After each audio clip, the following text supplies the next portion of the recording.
All right, let's talk Michigan Wolverines football. Spring football is behind us. We've gotten a good look on what Michigan will seem to be in the 2025 season. There are still a few holes, a few areas that need to be addressed, but Sherrone Moore and company have done a great job. They've already addressed one of them with a sneaky good move. We'll get to that in just 1 second. But first, I am Nick. That's Andrew, and this is Saturday Morning Inspection.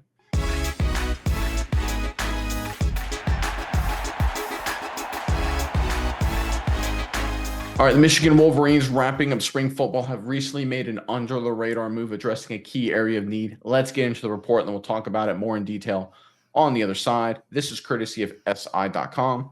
Following Michigan football's annual spring game on Saturday, the Wolverines gained a new commitment. The UMass transfer running back who was on campus in Ann Arbor liked what he saw from the Wolverines. We're talking about CJ Hester. And following the game, Hester committed to Sherrone Moore and co. Hester, a Cincinnati, Ohio native, as opposed to Cincinnati, Montana. I don't know any of any other Cincinnati.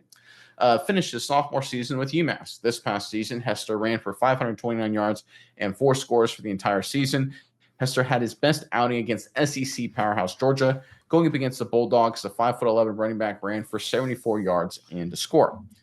All right, I'm going to be very blunt about this, talking about the University of Massachusetts Minutemen and their football program, right? Sure, there's a lot of great people on that, but that program is an absolute dumpster fire. It's a travesty.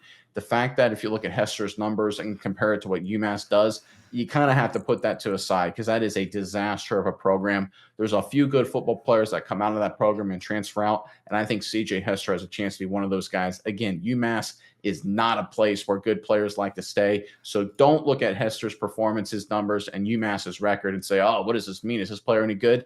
UMass is terrible. Doesn't mean there aren't some talented guys lurking around the fringes. And I think Michigan got one of them in CJ Hester.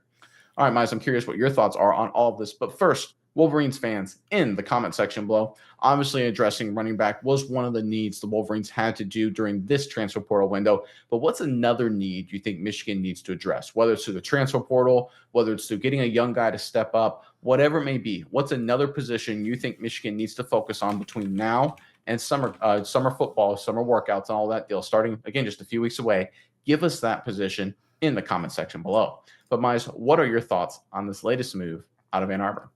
Yeah, Nick, I think you hit on something important here, and it's definitely an under the radar type of prospect. And that's exactly what Hester has been throughout his entire career. This is a guy that came into the fold at UMass, and he was a no-star recruit. This guy, really, no one knew who he was, out of Cincinnati, Ohio. Another interesting fact, Wyoming High School out of Cincinnati, Ohio. Doesn't make a whole lot of sense there, but no-star recruit coming to UMass, like you said, not a great program. He comes in there. He does some good stuff. This is a guy who averaged 4.4 yards per carry last season. Like you said, not a great program for, getting high statistical acumen, but he did good. He ran 4.9 yards per carry against Georgia. Some people might think, okay, he got 74 yards and a touchdown against Georgia. He might have ran it 40 times and got like 1 yard a carry. No, this is a guy who put in work against one of the top teams in college football, one of the better defensive fronts in college football in Georgia. So this guy is a pretty solid running back. He also did some good stuff against Mizzou as well. But just know this guy has faced some big competition, and he has performed really well in doing that as such. But this guy enters transfer portal, 3-star prospect in the transfer portal, despite doing all of these things, despite showing that he is a pretty solid player who's put up some really good performances, really isn't getting the love that he needs to. And I think Michigan noticed that. They saw this guy and said, hey, let's go out and get ourselves. We lost Ben Hall to the transfer portal. Let's replace him with an under-the-radar guy that could really be a future star on this team if he progresses the way that we think he will. And talking about underrated, you look at these guys' scouting profiles, and I just think, again, this is kind of funny as well. You go to 24/7 Sports, and usually they have a breakdown of everybody talking about everything that they bring to the table, who they run, like what they did in high school. And when you look at Hester's scouting profile, it just says CJ Hester is a running back from Cincinnati, Ohio. That's all it has on there. So again, talking about under the radar, this guy, nobody is really paying attention to him. And I think this has allowed Michigan to go out and get a steal. I'm not saying that CJ Hester is going to be the starting running back for the Michigan Wolverines next year and he's going to be the next Blake Corum. I don't think that's the case. I think this guy's going to come in. He's going to surprise a lot of people. I think he's going to work into the rotation and be a valuable piece on this Michigan team who loves to run the football at that next year. I think he could potentially work himself into being a starter for this team because I think he's good. I think we've seen him do it against the best teams in football when we talk about Georgia. I think we've seen this guy put up some good numbers on a bad team. And I just think overall, if this guy can run for 4.4 yards a carry and 4.9 yards a carry against Georgia behind the UMass offensive line, when he comes to Michigan and what Michigan does at the point of attack at the offensive line, one of the best teams in the country, I think we're going to see a big jump in performance. I think we're going to see a guy who finally feels I'm on a team where I can play and I can do a lot of good things. I think this is going to be a fantastic fit for the Wolverines, and I'm glad they've kept their eyes to the portal. They've analyzed everything, and they've found themselves an under the radar steal at the running back position. One of the things that happens, and it happens mainly in the NFL, but it happens in the college world as well, is that the running back position, because of just the way traditionally football is just viewed, right? As you go back decades, of course, running the football, running back, it was the preeminent position right next to quarterback. And in fact, if you go back far enough, especially in college football, running back was more important than quarterback. A lot of people just assume that in order to be a great running back, you've got to be the 5-star, you've got to be the 4-star. Everyone knows who you are. You're the next great prospect. That's not always the case. If you go to the NFL, it happens all the time there where you have these great running backs go undrafted or get drafted in later rounds and go on to be very successful, even if they're not starters, be key players, run for 6, 7, 800 yards, 1,000 yards in the National Football League, have multi-year careers. In fact, it's very common. It's one of the reasons in the National Football League that teams have pulled away from giving running backs big money and using first-round picks on running backs. They used to do both those things all the time, and then they realized we can get the 7th-round pick out of Toledo, and he's going to be just as good as the first-round pick out of Georgia, right? That's what NFL started to realize. And I guarantee you guys that mentality and that reality is starting to trickle down to the college football ranks. Running backs, I'm not to discount anyone who's been a running back or any of the great 4 or 5-star running backs out there. There's a lot of them.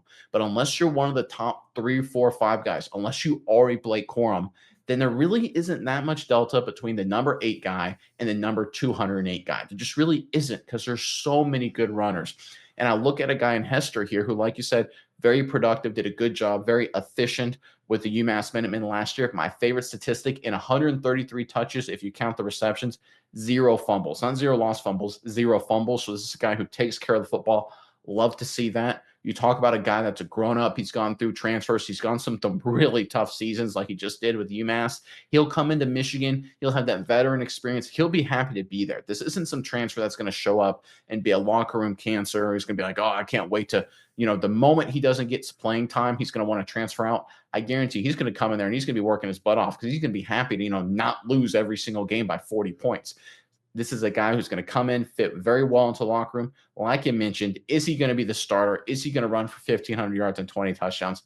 Probably not. We'll take it, of course, but probably not. The reality is he is a high-value player who's criminally underrated. When you're efficient and productive as a running back in a terrible environment, it usually lends to you continuing that efficiency and productivity when you're in a better environment, right? It's sort of like, I always like to use the adage of a quarterback. Sometimes we look at quarterbacks and they have bad numbers and on bad programs in colleges, or they come from a high school that runs like the wing T and they go on to do great things later in their career. And like, well, yeah, because they're in a terrible environment, right? The infrastructure around you has to be successful if you're going to put up good numbers as a quarterback. The same thing is true at the running back position. If your offensive line is struggling, if you don't have a great passing game and teams can load up against the box, your numbers aren't going to be there. And if you're a bad team, you're going to be behind in every single game by 20, 30 points. You're not going to get as many touches anyway. So again, let's not look at the raw productivity when it comes to Hester. Let's look at his efficiency. Let's look at how he's week in and week out. He put together, certainly the second half of the season for UMass, 12, 15, 14 carries a game, caught a few passes as well, no turnovers, no fumbles. All those things you'll love to see at the running back position. And I agree with you, right? I think the Michigan Wolverines got themselves a steal here, not because Hester is some secret diamond in the rough who's going to be the Heisman Trophy favorite halfway through next season, just a guy who's a high value addition that could come in and play a key role on this team, whether it's a backup, goal line, third down running back, third string running back, whatever it is. The Wolverines got a quality player to add depth at a key position of need. This is what good teams do. This is what good management operations, the people leading the top of the program here do. They don't just go after the big 5-star guys that can turn over your entire program like an Underwood. You need those guys. Don't get me wrong.